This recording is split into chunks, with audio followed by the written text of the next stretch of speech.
আসন পুনর্বিন্যাসের প্রতিবাদে ক্ষোভে ফুঁসছেন ভাঙাবাসী। এক দফা এক দাবি ফিরিয়ে দিতে হবে ফরিদপুর ২ আসনে কেটে নেয়া ২টি ইউনিয়ন। সোমবার সকালে ফরিদপুরের ভাঙায় গাছের গুঁড়ি ফেলে ঢাকা বরিশাল মহাসড়ক অবরোধ করা হয়। ক্ষোভে ফেটে পড়েন এলাকাবাসী। হুঁশিয়ারি দেন আলগী ও হামিরদী ইউনিয়ন ফরিদপুর ৪ আসনে যুক্ত না করা পর্যন্ত আন্দোলন চালিয়ে যাওয়ার।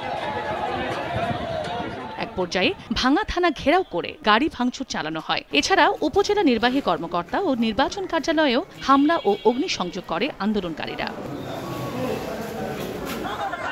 এর আগে ঝাড়ু হাতে মানববন্ধন করেন স্থানীয়রা। অপ্রীতিকর পরিস্থিতি এড়াতে সড়ক ও রেলপথের ২০টি গুরুত্বপূর্ণ স্থানে মোতায়েন রয়েছে আইনশৃঙ্খলা বাহিনী।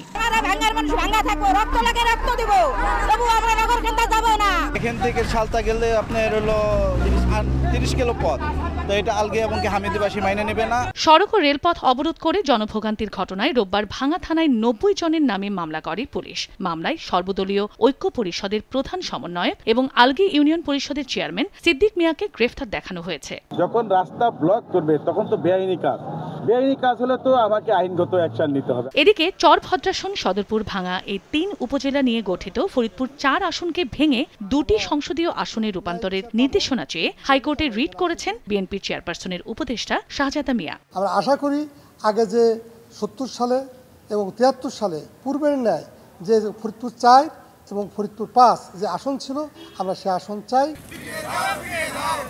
৪টি আসন পুনর্বহালের দাবিতে উত্তাল বাগেরহাটও। সকাল সন্ধ্যা হরতালে বন্ধ সব ধরনের যান চলাচল। হরতাল সমর্থনে বিক্ষোভ মিছিল করে সর্বদলীয় সম্মিলিত কমিটির নেতাকর্মীরা।